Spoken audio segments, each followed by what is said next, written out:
Halos isang buwan mula ang kanilang komprontasyon na umabot pa sa pagbunot at pagkasa ng baril.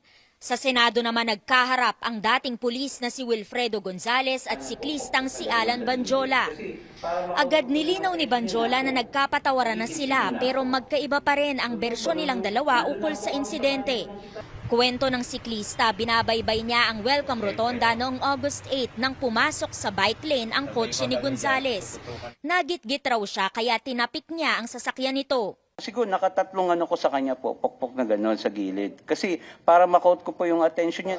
Sabi naman ni Gonzales na kagwantes na may hard knuckles si Banjola kaya nayupi raw ang isang bahagi ng bubong ng kotse niya. Minura pa raw siya ni Banjola.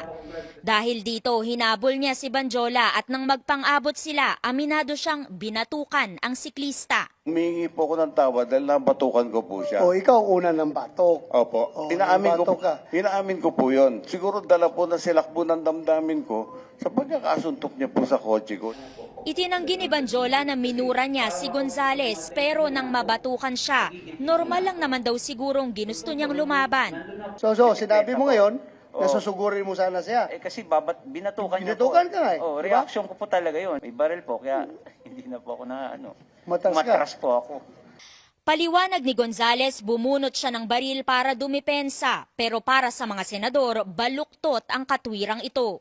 I-disable ko lang siya kung talagang susugurin niyo po ako. Pero babarilin nyo. Sa paalam po, siyempre. Hindi ko po matatanggap kasi tayo gun owners tayo, responsible, bawal yun. Kung hindi ka trigger happy dapat, gumanong ka na lang sana. May baril ako, bubunutin ko ito kapag patuloy kang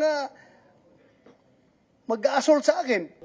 Ipinunto naman ni Senador J.V. Ejercito walang suot na gloves ang siklista base sa mga lumabas na litrato.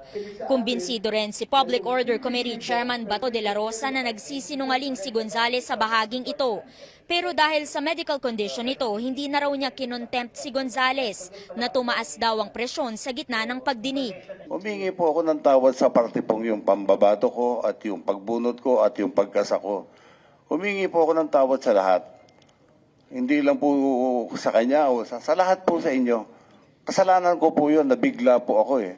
Paulit-ulit man ang paghingi ng tawad ni Gonzales, nahaharap siya ngayon sa reklamong alarm scandal. Pero ayon sa abogadong si Raymond Fortun, malinaw na mas mabigat na kaso ang dapat isampa, tulad ng attempted homicide. Pag-aaralan daw ng mga senador ang paggawa ng batas na magpapataw ng matinding parusa para sa road rage.